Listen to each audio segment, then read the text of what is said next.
ದಯವಿಟ್ಟು ಎಲ್ಲ ಕನ್ನಡ ನಾಡಿನ ಜನತೆಗೆ ದಯವಿಟ್ಟು ಎಲ್ಲ ಕನ್ನಡ ನಾಡಿನ ಜನತೆಗೆ ತಮ್ಮಲ್ಲಿ ಕೇಳಿಕೊಳ್ಳೋದು ಒಂದೇ, ಈ ಏನು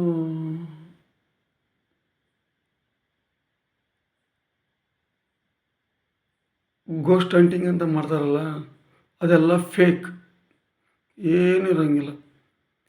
ಅವ್ರು ಏನು ಮಾಡ್ತಾರೆ, ಅವ್ರು ಹೋಗೋಕ್ಕಿಂತ ಮುಂಚೆ ತಾವೊಂದು 2-3 ಮುಂದೆ ಕಳಿಸಿರ್ತಾರೆ.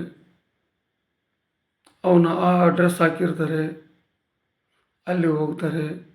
ಅಲ್ಲಿ ಹಾಗಿದೆ ಹೀಗಿದೆ ಅಂತೇಳಿ ಕ್ಯೂರಿಯಾಸಿಟಿ ಮೂಡಿಸ್ತಾರೆ. ಅಲ್ಲಿದೆ ಅಲ್ಲಿದೆ ಅಂತಾರೆ. ಯಾವತ್ತಾದರೂ ಗೋಸ್ಟ್ ಹಂಟಿಂಗ್ ಮಾಡೋರು ಅಲ್ಲಿ ಏನಾದರೂ ಕಂಡಿದೆ ಅಂತಂದಾಗ ಆ ವಿಡಿಯೋನ ಆ ಕ್ಯಾಮ್ರನ್ನ ಡೈರೆಕ್ಟಾಗಿ ಅಲ್ಲಿ ತೊಗೊಂಡೋಗಿ ಯಾರಾದರೂ ಓಡೋಗಿದಾರ, ಅಷ್ಟು ಧೈರ್ಯವಾಗಿದ್ದವರು ಡೈರೆಕ್ಟಾಗಿ ಓಡ್ಬೋದತ್ತಲ್ಲ ಆ ಕ್ಯಾಮ್ರಾ ತೊಗೊಂಡು ಹಂಗೆ ನೇರವಾಗಿ ಹಿಡ್ಕೊಂಡು. ಯಾಕೆ ಕ್ಯಾಮ್ರಾ ಆ ಕಡೆ ಈ ಕಡೆ ತಿರುಗುತ್ತಲ್ವ? ನೀವೆಲ್ಲ ನೋಡಿರ್ಬೋದು, ಕನ್ನಡದ ಜನತೆ ಎಲ್ಲ, ಇಡೀ ದೇಶದ ಜನತೆ ಎಲ್ಲ ನೋಡಿರ್ಬೋದು. ಅದೇನಿಲ್ಲ, ಅಲ್ಲಿ ಮುಂದೆ ಕಳಿಸಿರ್ತಾರೆ, ಅವರಲ್ಲಿ ಆ ವೇಷ ಹಾಕೊಂಡಿರ್ತಾರೆ, ಅದನ್ನು ನೋಡಿರ್ತಾರೆ. ಇವರು ಅಲ್ಲಿದೆ ಅನ್ನೋಷ್ಟೊತ್ತಿಗೆ ಇವರು ಎಲ್ಲಿದೆ ಅಂತಂದೇಳಿ ಕ್ಯಾಮ್ರಾ ಆ ಕಡೆ ಈ ಕಡೆ ತಿರ್ಸೋಷ್ಟೊತ್ತಿಗೆ ಅದು ಮುಂದೆ ಹೋಗುತ್ತೆ. ಇವರು ಆ ಸ್ಪಾಟಿಗೆ ಹೋಗ್ತಾರೆ. ಇಲ್ಲಿ ಏನಿಲ್ವಲ್ಲ, ಎಲ್ಲೋಯ್ತು ಅಂತ ಕೇಳ್ತಾರೆ. ಇದೆಲ್ಲ ಫೇಕ್ ಅಲ್ವಾ? ಈ ಥರ ದುಡ್ಡು ಮಾಡಿ ಯಾಕೆ ಮಾಡ್ತೀರಾ? ದುಡ್ಕೊಂತೀನಿ, ವೇಸ್ಟ್ ಫೆಲೋಸ್. ಇಂಥ ನಾನು 100 ವೀಡಿಯೋ ಮಾಡಬಲ್ಲೆ,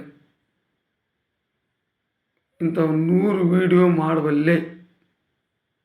ಯಾಕ್ರಿ ಮಾಡ್ತೀರಾ? ಮಲ್ಲೇಶ್, ನಿಮಗೂ ಹೇಳ್ತಾ ಇದ್ದೀನಿ, ಅದು ಎಲ್ಲಿದೆಯಾ ಹೇಳೋ ಮಲ್ಲೇಶ್? ನೀನು ಹೋಗ್ತಿದೆಯಲ್ಲ, ಇದು ಅಲ್ಲಿದೆ, ಹಂಗಿದೆ, ಹೀಗಿದೆ, ಅಷ್ಟೆಲ್ಲ ಟೆರರ್ ಇದೆ, ಅದಿದೆ ಅಂತ ಹೇಳ್ತೀಯಲ್ಲ, ನೀನು ಅದು ಎಲ್ಲಿದೆ ಹೇಳ್ಬಿಡಪ್ಪ ಸಾಕು. ನಾನು ಯಾವತ್ತು ಹೋಗ್ತೀನಿ ನಿಮಗೆ ಹೇಳಲ್ಲ, ಯಾಕಂದರೆ ನಿಮಗೆ ಹೇಳಿದರೆ ನೀವು ಅಲ್ಲೊಂದು ಏನಾದರೂ ಒಂದು ಮ್ಯಾನೇಜ್ ಮಾಡಿರ್ತಾರ ನನಗೆ ಎದುರಿಸೋಕ್ಕೆ. ನೀವು ಅದು ಎಲ್ಲಿದೆ ಪ್ಲೇಸ್ ಅಷ್ಟೇ. ನಾನು ಅದು ಯಾವತ್ತು ಹೋಗಿ ಬರ್ಬೇಕು, ನಾನು ಡೈರೆಕ್ಟಾಗಿ ಸಿಂಗಲ್ಲಾಗಿ ಹೋಗಿ ವೀಡಿಯೋ ಮಾಡ್ಕೊಂಬರ್ತೀನಿ. ಅಲ್ಲಿ ಏನಾದರೂ ಇದ್ದರೆ ನಾನು ನೋಡ್ಕೊತೀನಿ.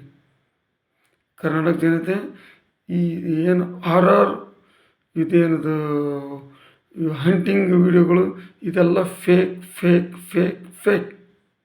ಎಲ್ಲಿ ಏನೂ ಇಲ್ಲ. ಇವರೇನು ಅಲ್ಲಿ ಅದು ಕಪ್ಪು ಕಾಣ್ತಾ ಇದೆ, ಇಲ್ಲಿದೆ ಅಂತೇಳಿ ಹಿಂಗೆ ರೌಂಡ್ ಅಪ್ ಮಾಡಿ ತೋರಿಸ್ತಾರಲ್ಲ, ಅದನ್ನು ಮಾರ್ಕ್ ಮಾಡಿ. ಏನಿರಲ್ಲ, ಆ ಮಾರ್ಕ್ ಮಾಡಿದ್ದನ್ನು ಹಂಗೆ ಕ್ಯಾಮ್ರಾ ಹಿಡ್ಕೊಂಡು ಅಲ್ಲಿಗೆ ಓಡೋಗ್ಬೇಕಲ್ಲ ಇವರು.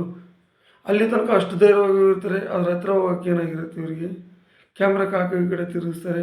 ಕ್ಯಾಮ್ರಾ ಕಡೆ ತಿರುಗಿಸಿ ಈ ಕಡೆ ಹೋದ್ರಾಗ ಅದು ಇವ್ರು ಮುಂದೆ ಕಳಿಸಿದ್ರು, ಅವ್ರು ಬೇರೆ ಕಡೆ ಹೋಗಿರ್ತಾರೆ. ಅವ್ರಲ್ಲಿ ಹೋದ ಕೂಡಲೇ ಇವರು ಏನು ಮಾಡ್ತಾರೆ, ಇಲ್ಲಿ ಯಾರೂ ಇಲ್ಲ ಅಂತಾರೆ. ಇದು ದುಡ್ಡು ಮಾಡೋಕ್ಕೋಸ್ಕರ. ದಯವಿಟ್ಟು ಕರ್ನಾಟಕ ಜನತೆ, ದೇಶದ ಜನತೆ, ದಯವಿಟ್ಟು ನಂಬಡಿ, ಇದು ಫೇಕ್.